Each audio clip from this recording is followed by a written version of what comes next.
So Trudeau's Liberals blink on censorship bill, but the fight isn't over. Trudeau is not going to give up on his censorship. It's dear to him.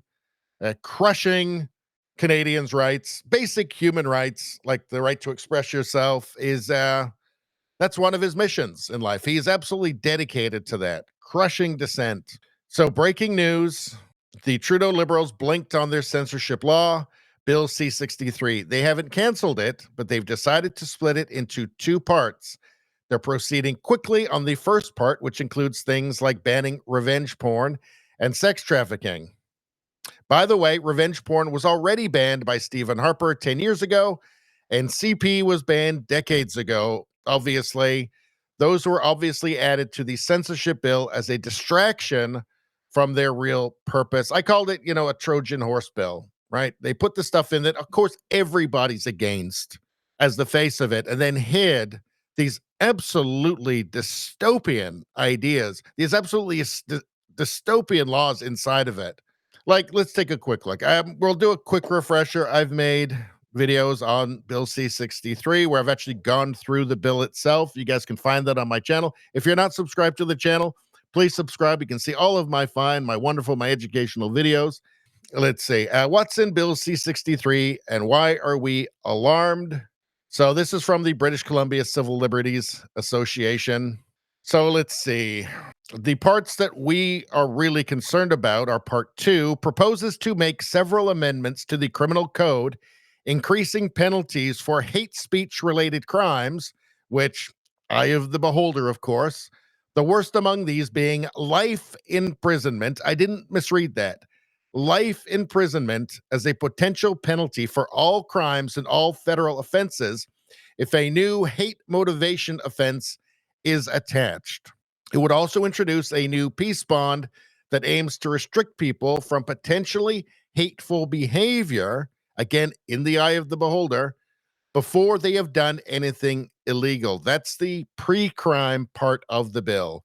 The unbelievably dystopian pre-crime part of the bill, punishing you for things you haven't done. Part 3 will reintroduce a section of the Canadian Human Rights Act to enable human rights complaints for internet communications. So as a part of that, complainants could request to be anonymous or could potentially include a large number of people who see a viral post, while the tribunal's monetary rewards could rise to $20,000. There is a real danger that people will use the new provision to gain money or to carry out a grudge. Given how ineffective this would be, the BCCLA has also urged government to sever Part 3.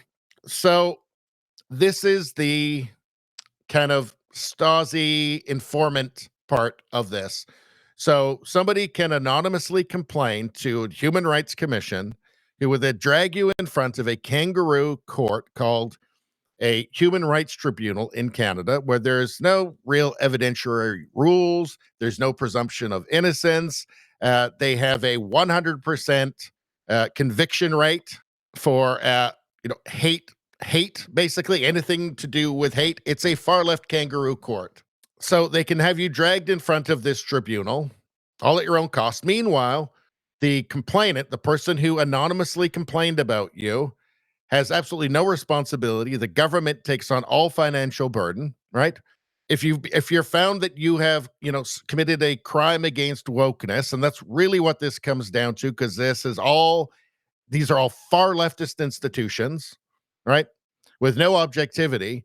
If they think that you did a hate, the person who complained anonymously, who takes none of the responsibility for it, none of the financial burden for it, the government takes all of that, they can be awarded up to $20,000.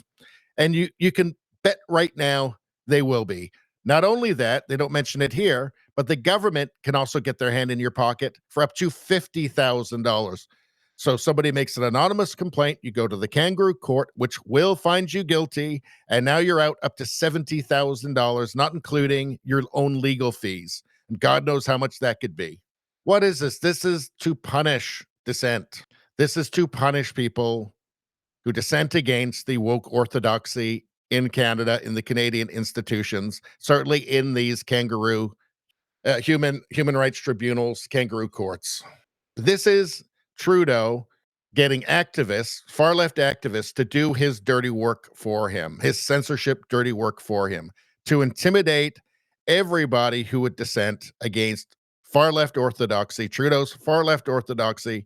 This is to intimidate them, to prevent them from ever saying anything deemed politically correct again, out of fear that some anonymous activist is going to put them through hell and is going to be laughing about it, because all they had to do was make a complaint, and then Trudeau Stasi is going to do all the work for them. This is outrageous and insane.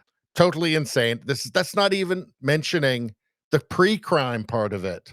You haven't done anything, but some activist judge decides, well, you might do a hate in the future.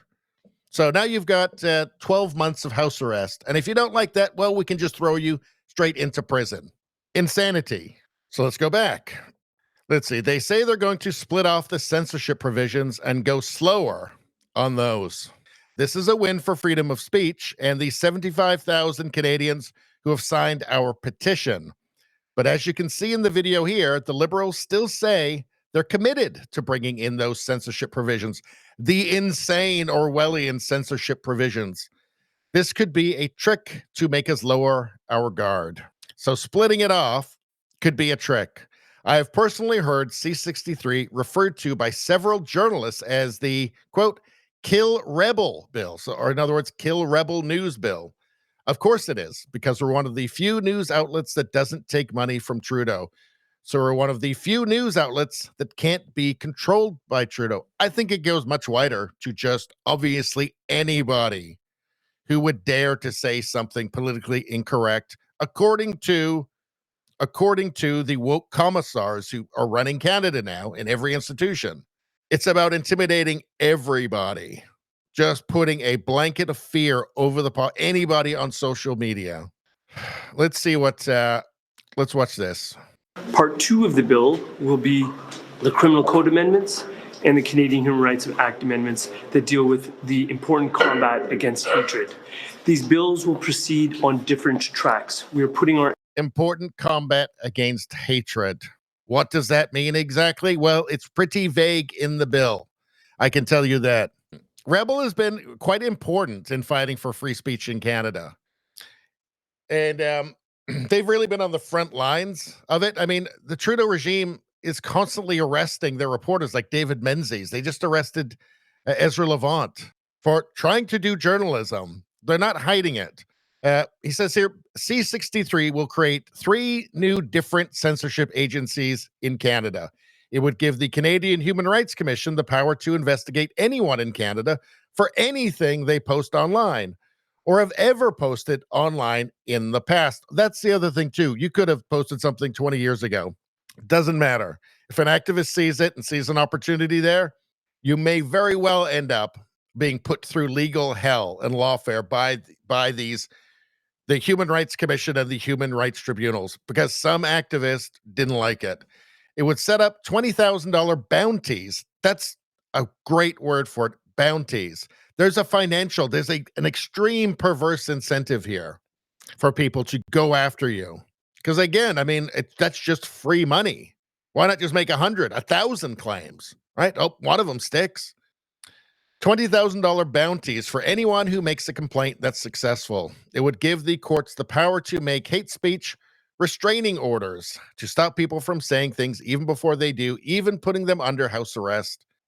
Our motto is telling the other side of the story, but you can't do that if the government tells you that you can't even say something. We constantly challenge government censorship, and we've had to spend more than $500,000 this year alone on free speech lawyers. So you can see that free speech is in a sad state in Canada. And if this bill goes through, it's much worse. I mean, then it becomes truly a dystopia at that point. I mean, could I even do this channel? That's a serious question. A serious question. So we shall see. I mean, my hope is that this doesn't get through before Trudeau's out, but you know he's going to try. He's going to be trying desperately. I mean, maybe he's just hanging on, not resigning, so he can try and get it through. And maybe with the hopes that putting that terror on the population, which that's what this is.